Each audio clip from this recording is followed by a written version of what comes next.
buenas noches.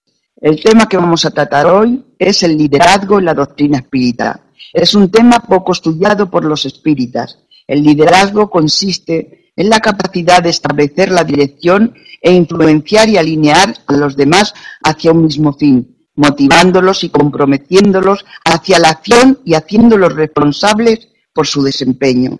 El liderazgo, en resumen, es influencia. Si no hay influencia, no hay liderazgo. Podemos afirmar enfáticamente la confianza es el combustible del liderazgo, así como la gasolina es el combustible de un vehículo. Sin gasolina un vehículo no puede andar, asimismo sin confianza no se puede liderar. Sin la confianza de los seguidores no hay influencia posible y sin influencia no existe liderazgo. Esa es una ecuación infalible en materia de liderazgo. La confianza es fundamental para el ejercicio del liderazgo. El liderazgo está basado en el manejo de las relaciones y las relaciones son fundadas sobre la confianza, de modo que sin confianza no hay conexión entre el líder y sus seguidores. Ahora, la confianza de los seguidores en el líder no se decreta ni surge por azar, requiere ser trabajada con intencionalidad por éste. Son las acciones del líder las que le permiten inspirar la confianza en sus seguidores. El líder necesita establecer a través de sus comportamientos, de su ejemplo y congruencia, de su confiabilidad y credibilidad, su influencia. Esto no se logra con una acción puntual, por el contrario, requiere un enfoque de largo plazo. La confiabilidad no surge gracias a una decisión eventual o a una actuación episódica, sino producto de un largo camino en el que el líder se conduce con integridad, sentido ético, congruencia personal y competencia. Y esto es un proceso que dura toda la vida. Esa es la base de una influencia duradera que incluso trascienda la vida del líder. El líder espírita es todavía un campo de ensayo. La mayoría de los llamados líderes espíritas no tienen conocimiento de la doctrina. Son en general médium que se impusieron por sus facultades al respeto y a la admiración de un grupo de adeptos. Las condiciones necesarias al liderazgo en las actividades comunes se suman a los factores mediúnicos, videncia, intuición, capacidad de adoctrinamiento espírita y abnegación al prójimo. Siguiendo el doctrinario de fuera de la caridad no hay salvación. A esas adiciones positivas se unen elementos negativos derivados de sus condiciones individuales: autoinsuficiencia, vanidad, autoritarismo, misticismo similar a las iglesias, pretensiones culturales sin contenido, humildad aparente, hipocresía farisaica que se excede en demostraciones de pureza y amabilidad festiva. Equilibradas por las cualidades positivas ya referidas, esas anticualidades puramente sociales completan el equipaje del paternalismo que perturba a los adeptos desprevenidos. El liderazgo espírita es el cometido que el líder desempeña en el medio doctrinario, apoyado en el estatus social común. No siendo el espiritismo una religión organizada en forma de iglesia, pero sí una doctrina libre que abarca todas las ramas del conocimiento y tiene su parte religiosa como consecuencia de la científica y de la filosófica, no hay en él cargos ni funciones que puedan definir un estatus específico como el de los sacerdotes.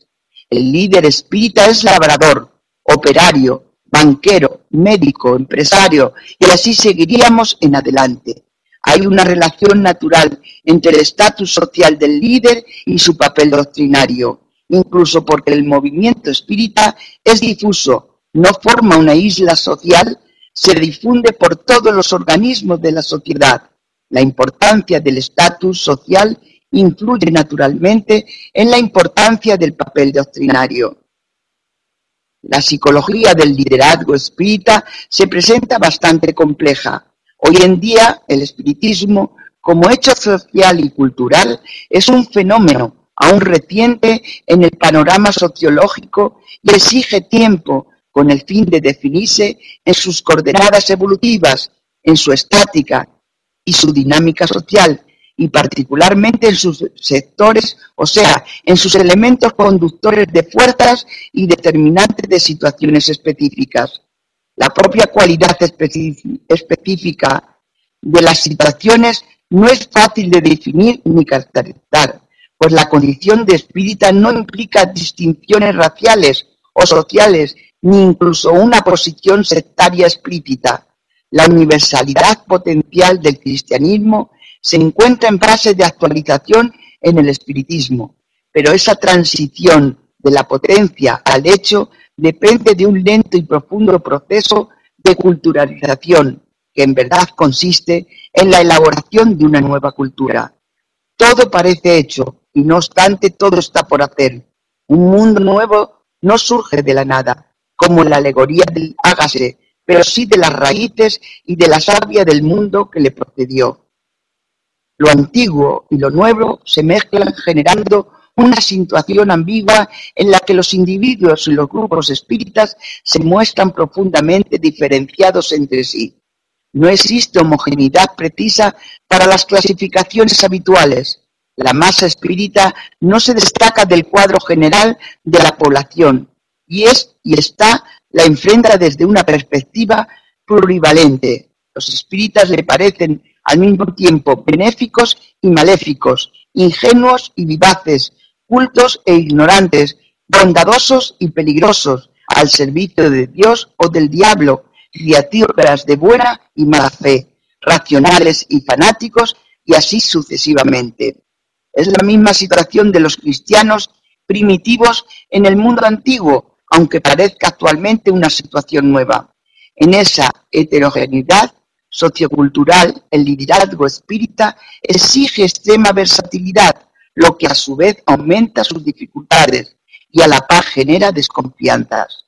Combatidos, calumniados, perseguidos y ridicularizados por el clero de las religiones tradicionales, por las diversas órdenes espiritualistas, por las instituciones científicas, particularmente por las instituciones médicas, por la prensa, la radio y la televisión, explotados en su generosidad por embaucadores de todos los tipos, los espíritas desarrollan naturalmente su instinto de defensa, ocultándose en la desconfianza.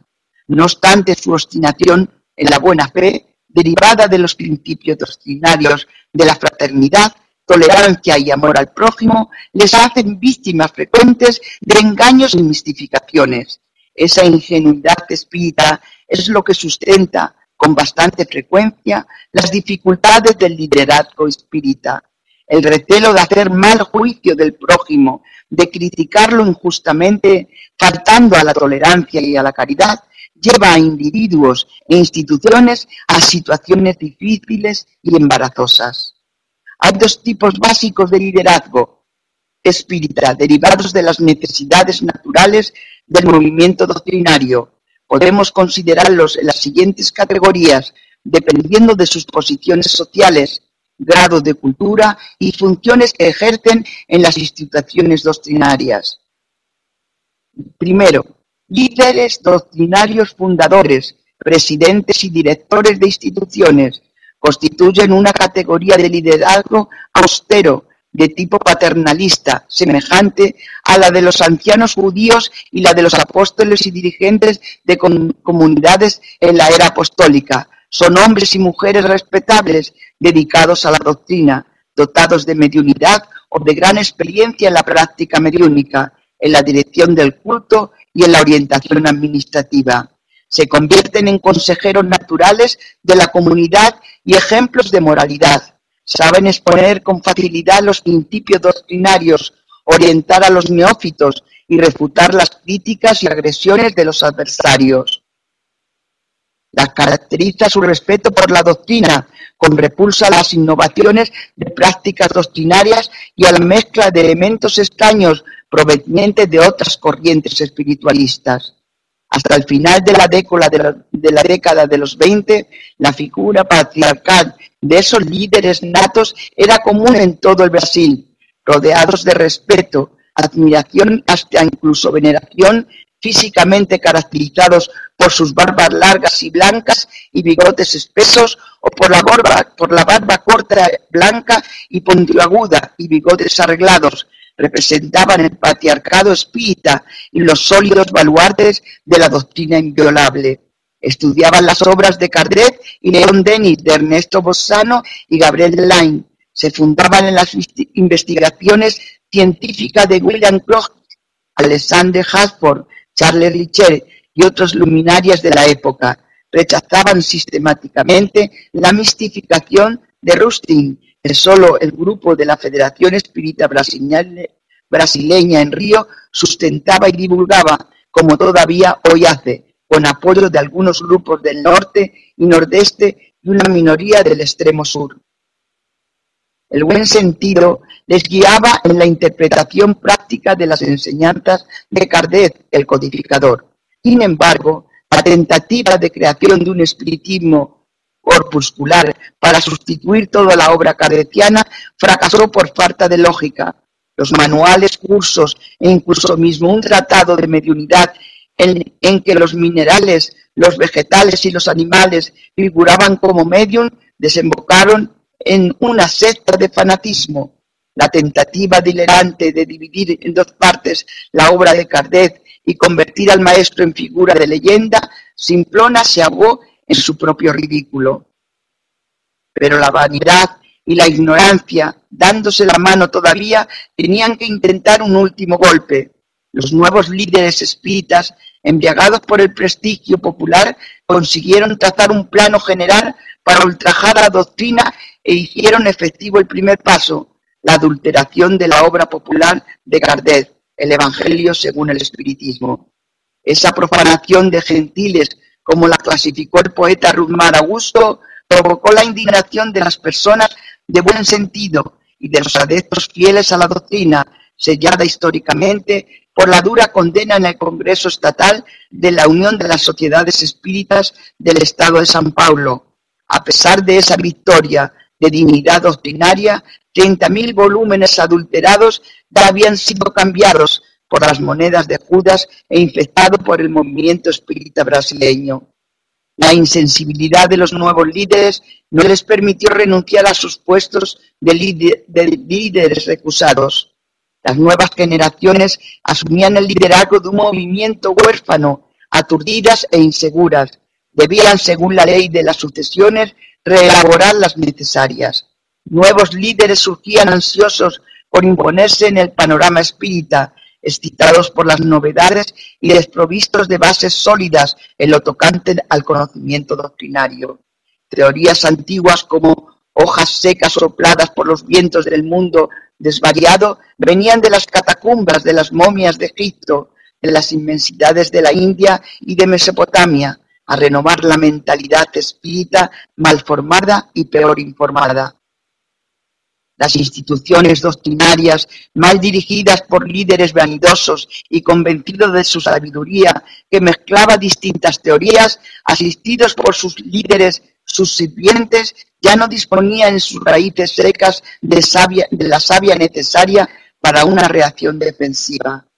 Continuaron en sus lugares e intentaron aún otro golpe más, la destrucción de la USE, por su absorción en los cuadros profanados de la Federación. Perdieron esa jugada, pero no se dieron por vencido. El exceso de tolerancia y la inconsciencia de la mayoría responsable de la institución, la incomprensión de la gravedad del caso de adulteración oficial de los textos doctrinarios, habían permitido pasivamente la continuidad de los liderazgos fallidos. Todo eso nos muestra la distancia que se extendió, el vacío abierto entre dos épocas, la de los líderes natos y respetables del pasado y la de los líderes livianos e inconsecuentes del presente. En esta fase de envilecimiento de la especie humana en todo el mundo, no hubo condiciones para el restablecimiento de la austeridad espírita en términos de respeto por la doctrina y moralización del panorama doctrinario. Cuando los líderes no revelan capacidad de liderazgo, la masa pierde el rumbo y la convicción doctrinaria es sustituida por el embrutecimiento de las conciencias. Fue de esta forma como el cristianismo entró en el eclipse medieval y restableció la mitología y la idolatría que Cristo había condenado en términos calurosos, con expresiones vigorosas que los adulteradores modernos procuraron sustituir por frases ambiguas y ridículas en los textos evangélicos y en la obra de Kardec. Así trazado de ese panorama sombrío, con los ánimos candentes de la realidad aún palpitante, demostradas con hechos clamorosos e innegables las consecuencias de la falta de convicción y austeridad en el trato de los problemas doctrinarios, podemos volver al análisis del problema de los liderazgos. Los segundos, líderes mediúnicos. El liderazgo mediúnico se ejerce en tres áreas distintas. En la popular, yendo generalmente más allá de los límites espíritas, con repercusión sobre la población en general. En la institucional, influyendo en la actividad y en la orientación de las instituciones. En la divulgación, a través de mensajes psicográficos distribuidos a las imprentas y a los centros grupos doctrinarios, ofreciéndoles nuevos recursos para el esclarecimiento de problemas de comportamiento individual y colectivo, así como a través de libros mediúnicos que enriquecen la bibliografía espírita e incentivan los estudios doctrinarios y marcan la presencia activa de los espíritus en el campo cultural evangélico. Los médium que se destacan en este liderazgo influyen sobre los otros médium y les dan orientación e incentivo a la productividad. Esos líderes mediúnicos ejercen todavía una función de gran importancia en la orientación del pueblo, prolongando la influencia y la expansión del espiritismo, influyendo en la aceptación de la mediunidad como un hecho natural. Funcionan como los oráculos de la antigüedad, buscados por consultantes espíritas y no espíritas, consolando criaturas desalentadas por casos dolorosos ocurridos en la familia, justificando el título de consolador conferido a la doctrina por la tradición evangélica. El espiritismo se presenta a través de ellos como un cumplimiento de la promesa del consolador, hecha por Jesús. El liderazgo mediúnico tiene así un papel fundamental en el medio espírita. De él brota la orientación espiritual del movimiento espírita y es en él donde los otros liderazgos se apoyan para el desarrollo de sus actividades. Por eso, la responsabilidad de los médiums que siempre se colocan, quieran o no en la calidad de líderes, son el termómetro que debe marcar la temperatura del movimiento doctrinario y regularla en la revelación de los datos necesarios. Y en el examen atento de las enseñanzas, orientaciones, advertencias, es donde los demás líderes pueden observar las curvas de ascensión y declive de la temperatura. Cabe particularmente a los líderes intelectuales vigilar el funcionamiento de ese termómetro colectivo y corregir sus desvíos y sus momentos de inhibición según el método kardecista de aplicación del buen sentido y de la razón esclarecida en el riguroso análisis de la producción mediúnica, sin dejarse influenciar por el antiguo y peligroso prestigio de lo sobrenatural. Los médiums son instrumentos humanos sujetos a todos los condicionamientos de la especie, pudiendo incidir en sintonías perturbadoras o caer en la apatía ante situaciones conflictivas y difíciles del proceso espírita. El guía más seguro del liderazgo espírita es el libro de los médiums de Allan Kardec. Es en la lectura y estudio constante de ese libro donde los médiums encuentran las aclaraciones a sus más complejos problemas. Todos los demás libros son sobre mediunidad, algunos alarmantes apartados de la realidad espírita deben ser rigurosamente contrastados con el citado libro de los médiums. Sin ese criterio, todos los líderes y sus auxiliares corren el riesgo de engaños fatales. Tercero, líderes intelectuales.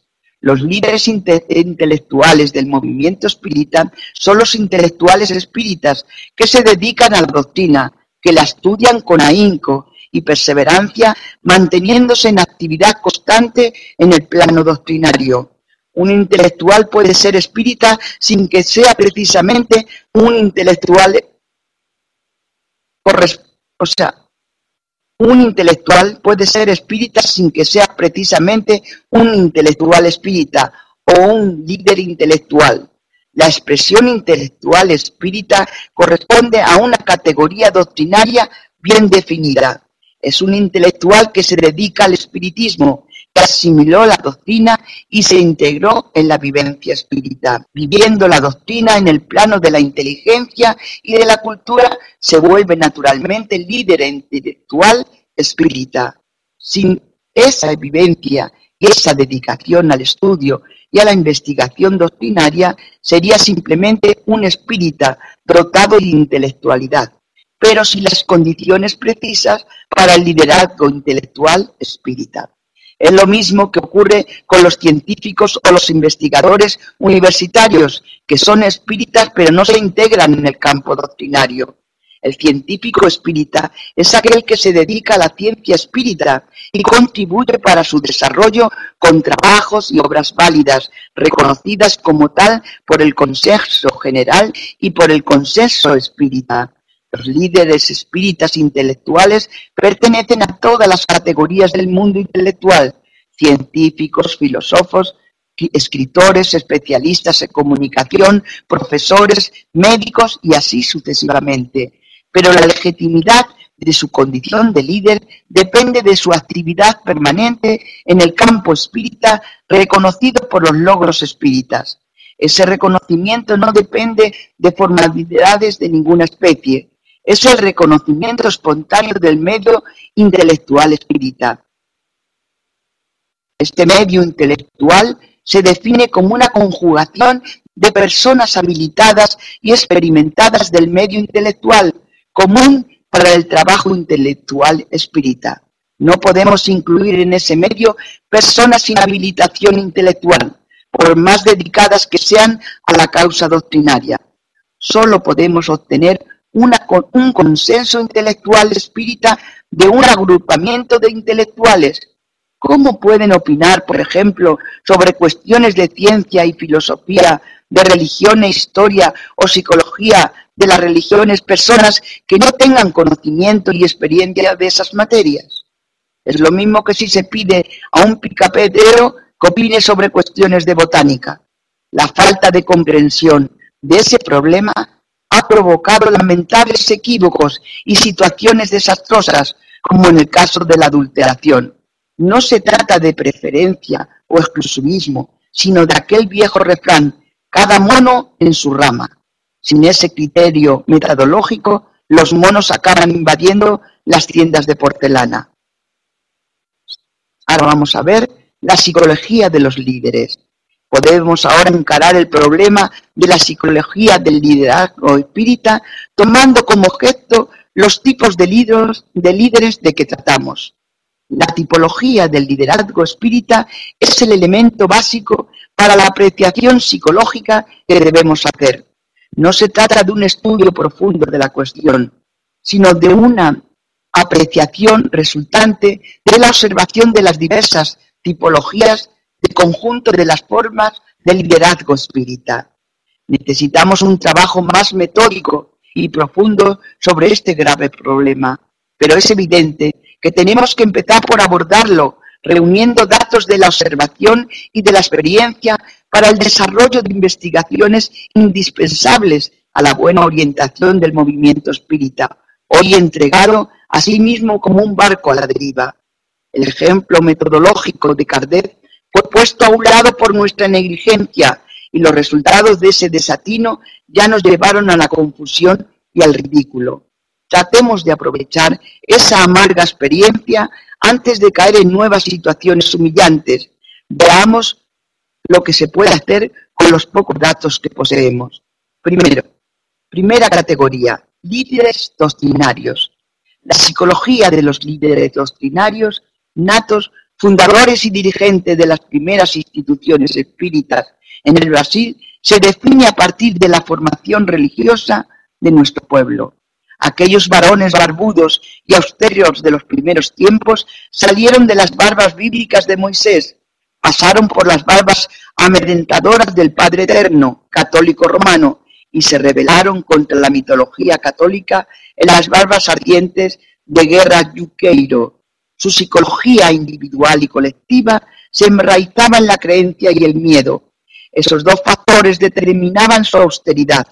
Creyentes en la existencia de Dios y educados en el temor a Dios, encontraron en el espiritismo la puerta de escape que necesitaban para librarse de la mordaza dogmática y entrar en el uso de la razón, sin caer en el abuso de las concepciones positivistas y materialistas del siglo pasado. Habían nacido de nuevo y reconocieron en Caldés el Mesías que les arrancó de la tumba. La creencia en Dios se transformó en conocimiento racional de Dios y el miedo al pecado en respeto por las leyes de Dios. Esas leyes no estaban en las tablas de la ley de Moisés, sino en la propia estructura de la naturaleza, englobando la naturaleza humana. El Decálogo no necesitaba la autoridad de Moisés, se fundaba en la autoridad directa de Dios, el Creador, transfiriendo para el plan humano la orden general de la naturaleza. Las leyes de Dios eran las leyes naturales, como enseñaba Kardec, y los mandamientos del Sinaí podían ser leídos en la conciencia de cada criatura humana. Ese fundamento panteísta explicaba los misterios de la inmanencia, omnipresencia y omnipotencia de Dios, sin caer en el panteísmo extremo que confunde a Dios con la naturaleza, al Creador con la creación. Ese concepto se había transformado más tarde a la luz de la evidencia racional en sólida convicción. Este es el secreto de la firmeza y del coraje con que se enfrentaron al mundo hostil, dominado por el clero intolerante, por los intelectuales ateos, por el pueblo fanático, por los tradicionalistas agresivos y por la fascinación mágica de las formas del sincretismo religioso afro-brasileño en desarrollo. Los pronunciamientos académicos, particularmente de médicos empeñados en mostrar que el espiritismo era una fábrica de locos, no los movía.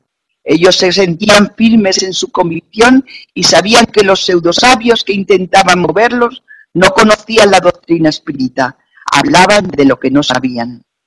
Los resultados de la práctica mediúnica eran palpables y visibles, como siempre lo habían sido. Fortalecidos por la razón kardeciana y por la realidad de los hechos, esos líderes eran inamovibles. De ahí su profundo respeto a la doctrina, cuya lógica no podía ser contestada y cuya fenomenología era confirmada por las investigaciones de científicos europeos que eran exponentes del saber de la época. El sentimiento religioso que les rodeó en la infancia y en la adolescencia no había sido roto ni herido por Kardec, que se limitó a explicarlo como ley natural de la especie humana. La moral evangélica, fundamento ético de la estructura social, se volvía más vigorosa a la luz de la doctrina y se desvestía de las ropas negras de las supersticiones. La dignidad humana se engrandecía con las pruebas de la inmortalidad. Nadie era desalojado de la presencia de Dios, ni desplazado del orden social y moral en desarrollo. Todos los contenidos del psiquismo individual eran aclarados por la escala espírita. Ese esquema de la evolución espiritual que tanto se aplicaba a los espíritus desencarnados como encarnados, aclarando situaciones y comportamientos antes considerados en la pauta misteriosa de las influencias diabólicas. El diablo era puesto en el plano mitológico y Kardec mostraba que el infierno mitológico era más racional y humano que el infierno católico. El sentimiento de seguridad, el amor a Dios sustituyendo el temor a Dios, la oración suprimiendo indulgencias, confesiones y sacramentos, reducía el formalismo religioso a una tienda de baratijas. El racionalismo del siglo se enriquecía con los elementos vitales de la fe razonada, y la fe crecía y fructificaba la luz de la razón. Es lo que podemos ver en la biografía espírita de la época, especialmente en las obras de Becerra de Meneses, el médico y católico eminente que se hizo espírita. La mistificación de Rushdie, típicamente católica y cargada de residuos bíblicos, fue sólo tolerada por Becerra en su empeño de evitar escisiones en el movimiento espírita naciente. Él proclamaba en sus crónicas espíritas del periódico El País: Kardec es insuperable. Evitaba entrar en discusiones inútiles con los fanáticos rustenguistas. Algunas referencias de Becerra a la obra de Rushdie son de sus primeros tiempos de conversión. Formado en el catolicismo, con una vivencia larga como católico devoto, Becerra no estaba todavía bien integrado en la posición de espírita cuando le llegó a las manos la obra mistificadora. Viendo que Rushdie pretendía restablecer en el espiritismo la divinidad de Cristo y su naturaleza sobrenatural, e influenciado por los rustinguistas, miró la obra con simpatía, pero después se reafirmó en Kardec definitivamente. La naturaleza abierta de la doctrina espírita y el espíritu liberal de Becerra le llevó a no calentar los ánimos. Además de eso, no quería fracasar en su intento de mantener la unión de los espíritas, tan escasos en su tiempo. Incluso su apego a Kardec fue tan fiel que le llamaron el Kardec de brasileño.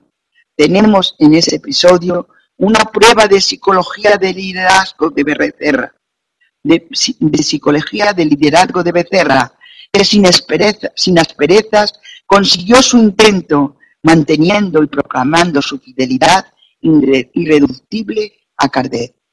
Podemos resumir así la psicología del liderazgo espírita de la generación de los barbudos: convicción plena de la verdad doctrinaria, coraje inamovible en la sustentación y defensa de la doctrina, concesiones internas para evitar escisiones en una fase crítica, proclamación pública de la grandeza insuperable de Kardec, confianza en la razón, en su propia victoria delante de las criaturas de buen sentido, respecto a las convicciones ajenas, sin ceder en las convicciones propias, austeridad y nobleza en la sustentación y defensa de los principios doctrinarios, respeto absoluto a los textos originales de Kardec.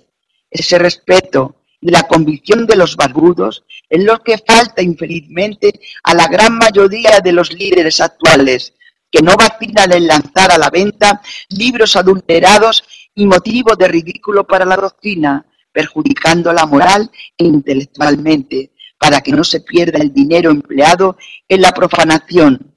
Los intereses materiales se superponen a los intereses espirituales. La psicología del liderazgo de los líderes doctrinarios actuales es prácticamente lo contrario de la que esquematizamos anteriormente. Bajo la influencia de las grandes transformaciones del mundo a las que ya aludimos, los líderes actuales no encuentran en la doctrina la seguridad de los antiguos. Fundadores y dirigentes de instituciones están libres de presiones que los antiguos tenían que combatir. El espiritismo está hoy amparado por el refrendo de las ciencias y se impone al mundo cultural como representación de una realidad incontestable. En lugar del sentimiento de seguridad de los barbudos, los líderes con barba de hoy sienten la inseguridad del mundo que se desmorona a su alrededor y buscan los medios de adaptarse a las nuevas condiciones. La falta casi absoluta de una comprensión real de la doctrina, debido a la falta de estudios profundos sobre su naturaleza y su posición epistemológica, no les permite percibir que el espiritismo no está destruyéndose con el viejo mundo, pero sí acelerando espiritualmente el nuevo mundo que va a nacer. En vez de afirmarse en la convicción doctrinaria, se amedrentan con el tumulto de novedades que surge de todos los rincones y encuentran que la doctrina se estancó. En un mundo que cambia, buscan adoptar la doctrina a las nuevas condiciones para salvarla, y en ese engaño grotesco la amenazan con falsificaciones y retrocesos. Están bajo el pánico los líderes doctrinarios actuales, en su mayoría por negligencia e ignorancia, por falta absoluta de visión espírita. El ejemplo de la adulteración puede ilustrar esta situación. El grupo de la Federación Espírita del Estado de San Paulo entendió y lo declaró en la propia edición adulterada del Evangelio según el Espiritismo, que las iglesias cristianas están cambiando sus viejos textos de la Biblia por un lenguaje actual, y lo contempló como un gran éxito. El espiritismo quedaría atrasado y era necesario seguir su paso con esas innovaciones profanadoras. No percibieron que la posición de las iglesias es retrógrada en cuanto al espiritismo, es actualísima e incluso para el futuro. Se desesperan al no encontrar que cambiara en los textos de Kardec y se pusieron a falsificarlos, seguros de que salvaban la doctrina, y cuando se les llamó la atención, explicaron ingenuamente que experimentaban nuevas formas de comunicación. Se escudaban en expresiones ambiguas usadas en mensajes mediúnicos, considerándolas arbitrariamente como lenguaje actual. En verdad, se trataba de expresiones que no tenían y no tienen ningún curso en la actualidad de la lengua, circunscribiéndolas a una explicación restrictiva y desgraciadamente errónea. Pensaron que el barco se hundía y en su empeño por salvarle le dieron la vuelta dejándolo de costado a la deriva. Es un episodio típico de los momentos de pánico y una demostración innegable de falta de conocimiento doctrinario y asustadora falta de convicción espírita. Aturdidos ante la confusión, quisieron evadir su responsabilidad y la cargaron en la cuenta de un líder mediúnico, el de mayor prestigio, Chico Javier.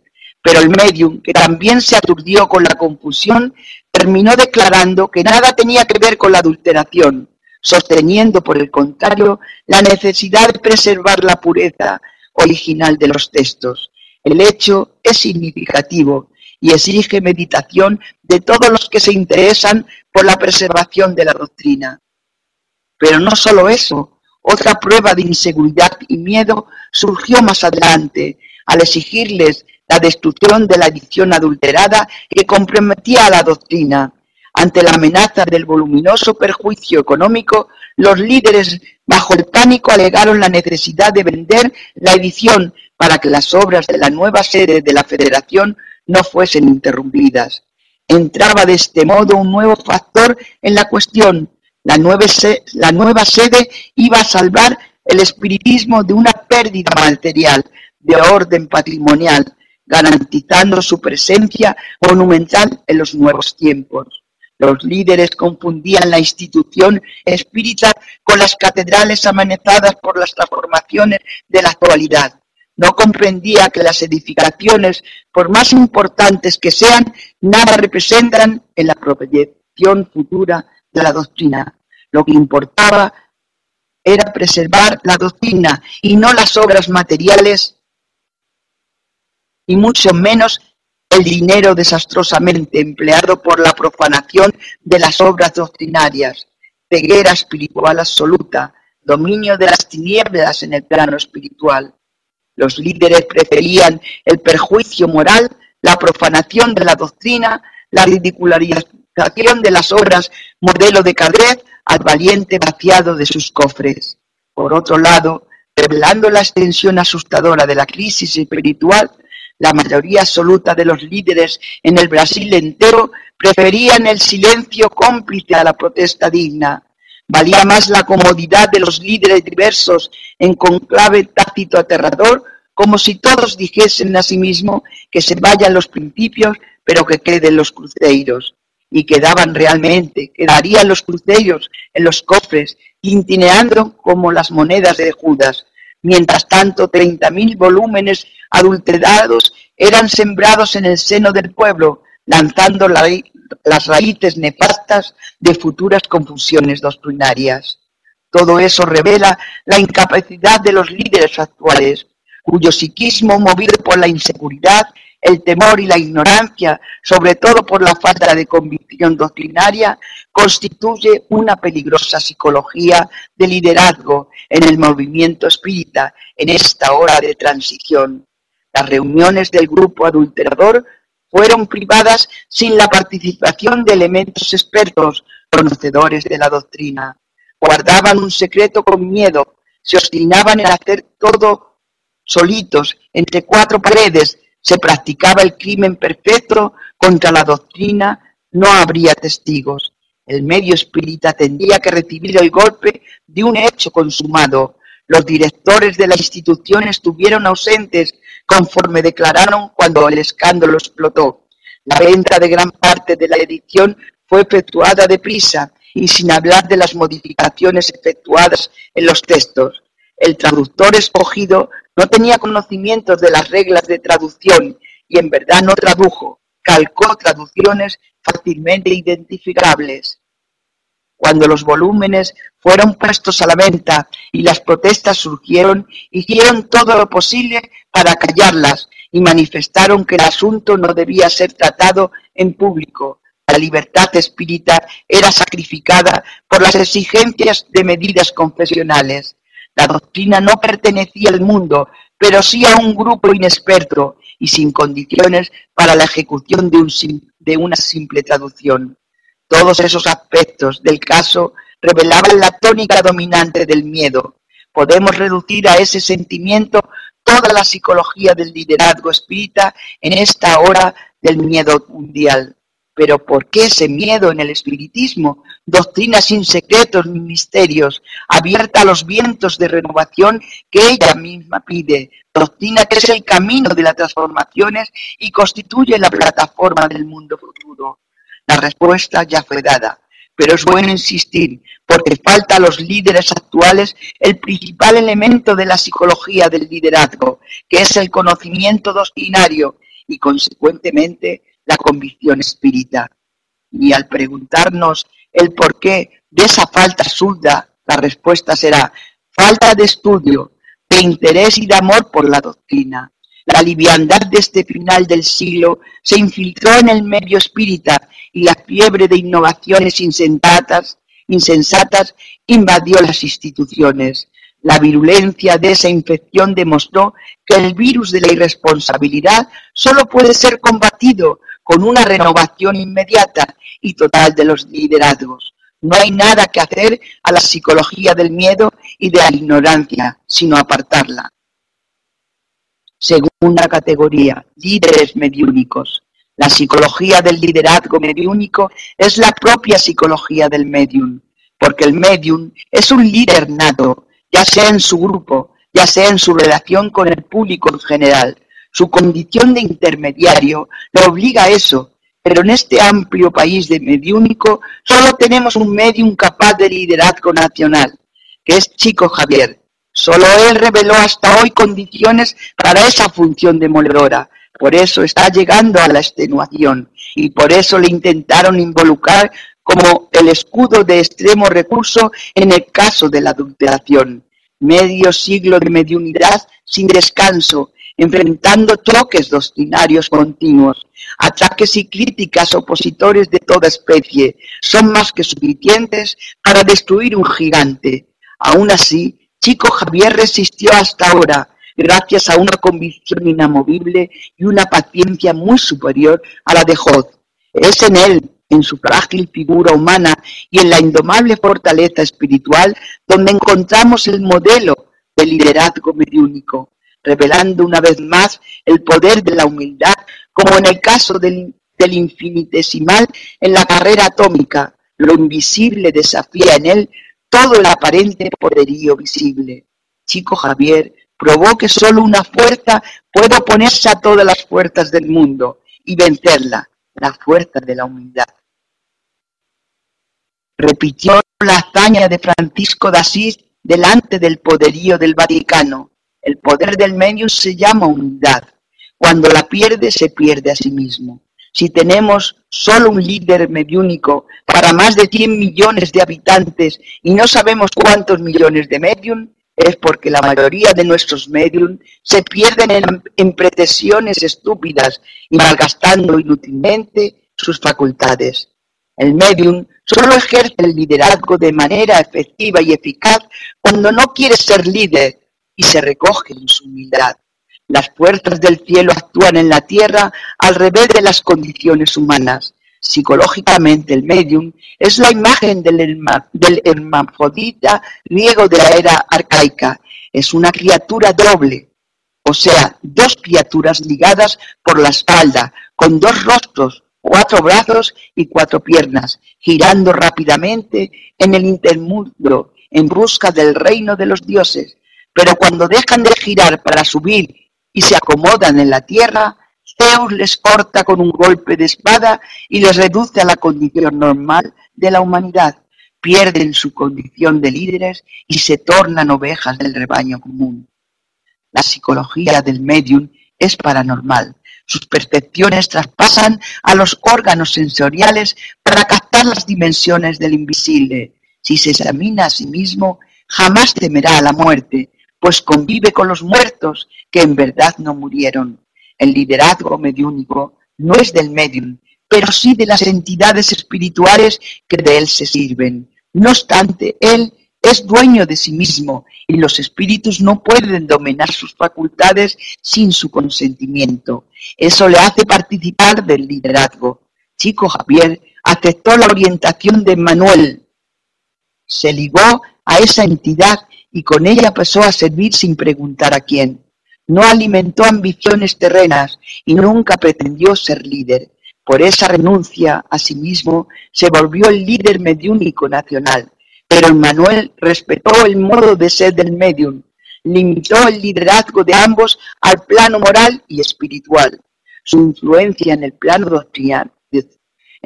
doctrinario fue siempre indirecta. Evitó manifestarse directamente sobre las graves cuestiones doctrinarias de nuestro medio, incluso en el caso de la adulteración, cuando su pronunciamiento a través de Chico Javier habría sido decisivo. Ese hecho revela la posición de los espíritus superiores en torno a las luchas humanas, tiempo que desmiente las falsas teorías espiritualistas de que los medios son criaturas enteramente pasivas, dominadas por los espíritus. Si los medios de la Federación comprendiesen eso, no habrían permanecido ajenos a la profanación de la doctrina, habrían revelado su deseo de intervenir y los espíritus superiores se servirían de ellos. Por lo que sabemos, hubo por lo menos un medium que deseó intervenir y recibió mensajes enérgicos que fueron ocultados al conocimiento general. Los mediums están sujetos a esas reacciones del ambiente, pero no están obligados a permanecer en un ambiente negativo. Faltó instrucción a los mediums para que no se portasen como corderos. En la psicología de los mediums influyen los elementos de su formación religiosa.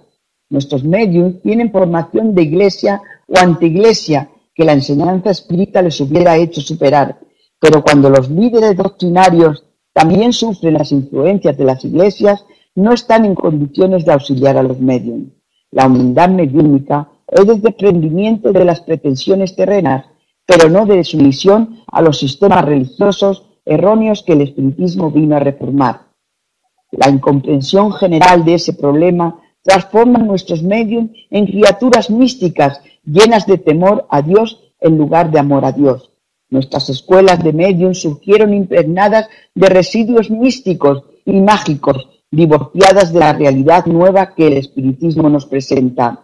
Si Chico Xavier hubiese aprendido en una de esas escuelas, jamás hubiera sido un líder mediúnico, no se libraría y solo lo consiguió en parte del olor a incienso y de la fascinación de los altares floridos. Incluso conservando parte de esos residuos, Chico Javier aprendió mucho en la convivencia directa con los espíritus y tuvo el coraje de romper con los lazos más comprometedores de su formación católica. Esos problemas precisan ser encarados de frente por líderes doctrinarios e intelectuales realmente esclarecidos, capaces de dar a los médiums una orientación espírita. Sin un criterio más riguroso de programación de cursos y una elección más cuidadosa de expositores capaces, cursos y escuelas se vuelven perjudiciales. Sería preferible su sustitución por series de conferencias con secuencia didáctica y posteriores debates al respecto, coordinadas por personas habilitadas. Tercera categoría, líderes intelectuales. La psicología del intelectual puede ser definida como un conflicto dialéctico entre sus aspiraciones y la realidad. Tenemos así una realidad objetiva, tejida de anhelos y proyectos, y una realidad objetiva que a ella se opone. El conflicto psicológico es dialéctico, un verdadero diálogo secreto del cual debe resultar la síntesis de una posición intelectual definida y por tanto depurada de los excesos objetivos que van siempre más allá de la realidad concreta. Esta es una situación general de los hombres en la vida, pero la intelectual ahí se agrava y se complica por la influencia de la imaginación. El intelectual espírita dispone de mayores recursos para llegar a la síntesis, gracias al conocimiento doctrinario y a las investigaciones científicas de los fenómenos mediúnicos. Ese conocimiento le proporciona una realidad intermedia, que es la de la realidad espiritual comprobada y no tan solo imaginada. La doctrina le ofrece los recursos metodológicos para establecer la unión que podemos llamar del perispiritual entre su mundo interior y el mundo exterior. Solo ahora las ciencias comienzan a ofrecer esa ventaja a los demás intelectuales. Ese desfase entre la ciencia materialista va desapareciendo en la proporción en que ésta avanza en los rumbos de aquella. Mientras tanto, el intelectual espírita ya tiene su posición firmada y puede obrar con seguridad en el terreno intermediario. No obstante, corre riesgo, si no tiene el conocimiento y experiencia suficientes, para intentar conciliaciones utópicas llevado por la imaginación. Sin el riguroso criterio de Kardec, pueden tomar la nube por Júpiter, ver platillos volantes en los brillos estelares y así sucesivamente. Por eso, el liderazgo intelectual espírita solo puede ser ejercido por intelectuales perfectamente integrados en los principios de Kardec.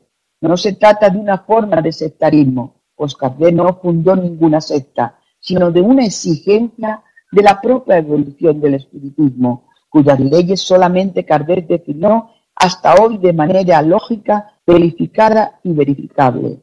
Veamos un ejemplo concreto que podrá aclarar mejor este problema.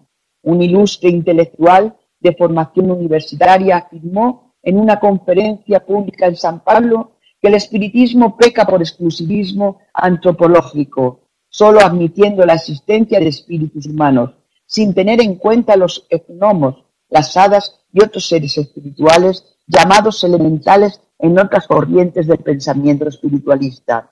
Fue advertido por el espírita que presidía la reunión que se equivocaba. De hecho, el espiritismo no trata específicamente de esas idealizaciones folclóricas, pero considera el proceso evolutivo de los seres con un desarrollo secuencial y progresivo de potencialidades espirituales.